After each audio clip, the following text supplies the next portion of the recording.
If construction requisitioned essential material, Kaiser QC manager William Friedrich would sign off to release the material for installation. When we didn't have material from approved vendors, he would release it from the non-essential materials stockpile and in effect upgrade it. I refused to engage in this practice because it violated Kaiser's own QA manual. Friedrich did not argue with me. He just did it himself. John Deerwester was there at the time and replaced me after my resignation. He told me he would not volunteer any information, but I believe he will testify honestly if placed under oath. The defense industry does not engage in the same quality control shortcuts I observed at Zimmer. GE sends field inspectors right into the vendor's plant to inspect jet engine components. If the quality control program for nuclear plants were as effective as that for 120 millimeter cannon shells, I would not be so concerned. For 120 millimeter cannon shells, for instance, I have checked every detail and dimension on a statistical basis sufficient for a 99% plus guarantee of quality. A nuclear plant should have even higher degree of accuracy. At a nuclear plant, a 0.5% error rate is not good enough. Pardon me. Nor are all nuclear power plants constructed without adequate controls. I know that other nuclear power plants have had legitimate quality control programs from discussions with employees who worked at the plants. For instance, Mr. Jackson told me that there was an independent quality control inspection program at the Rancho Seco plant in California. There was also manipulation of quality control records. Ed Pandorf, then the QA manager at Cincinnati Gas and Electric, ordered us to change all the NRs written on vendor purchases to inspection reports or purchases returned to the vendor before installation. In the spring of 1973, I did it personally.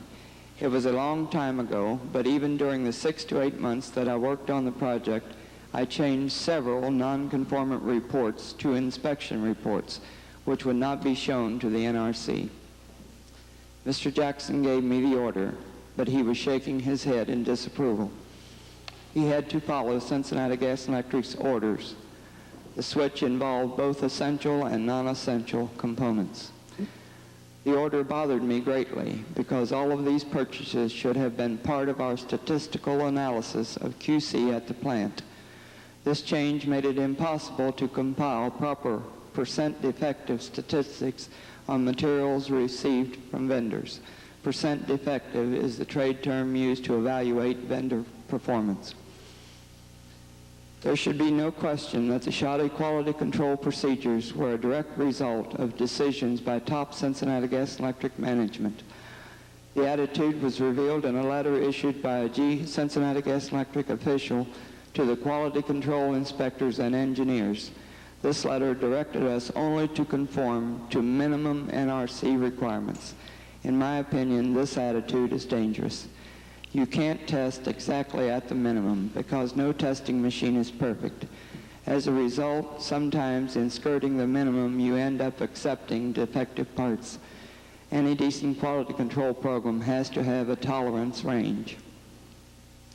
To illustrate my critique, I would like to discuss 2 specific examples of dubious components.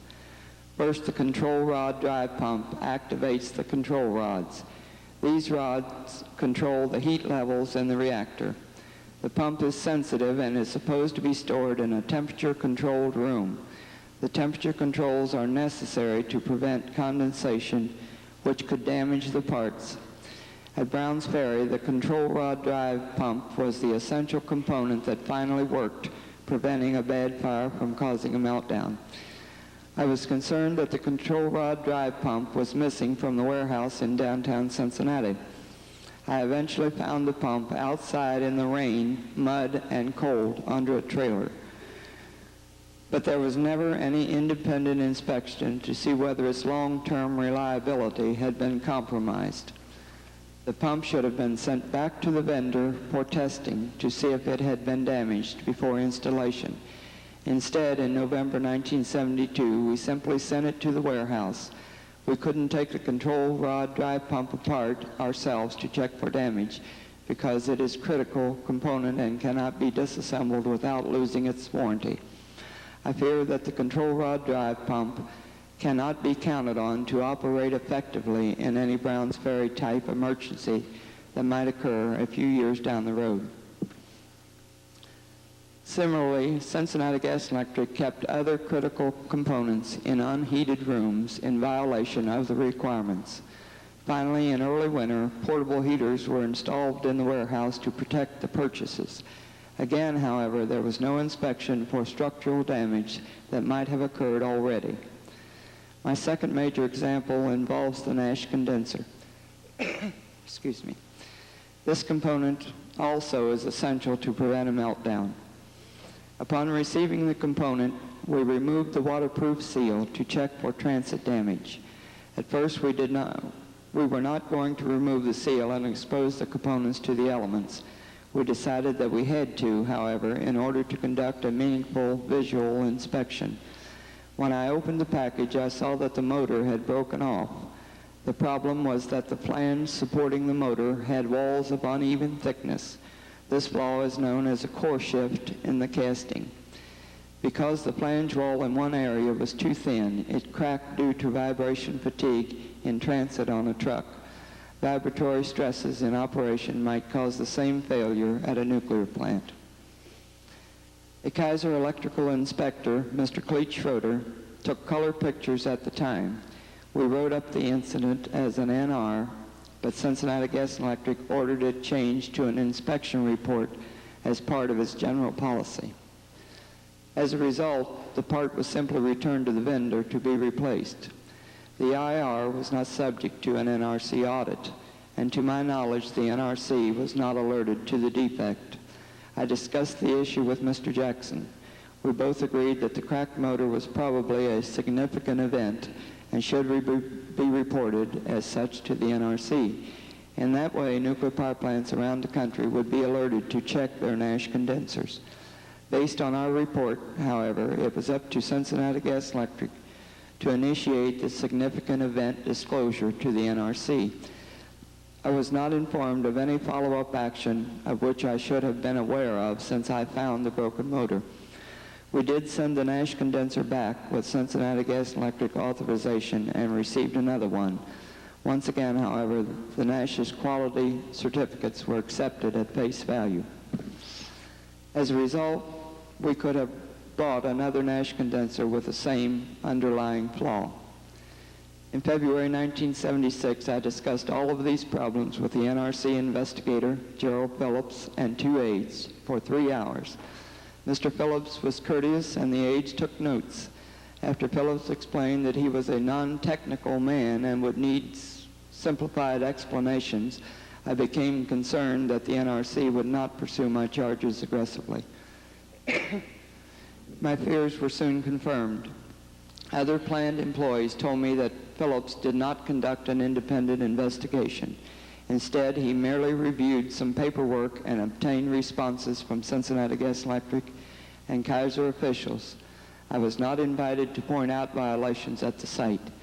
At a press conference after Phillips' review, an NRC spokesman said that my complaints were accurate, but no violation of NRC regulations had occurred. The upshot was that the NRC concluded my allegations were no big deal. On September the 7th, 1978, however, the General Accounting Office agreed with me in a report 7880 and strongly criticized both NRC oversight of utility quality control and utility oversight of vendor quality control.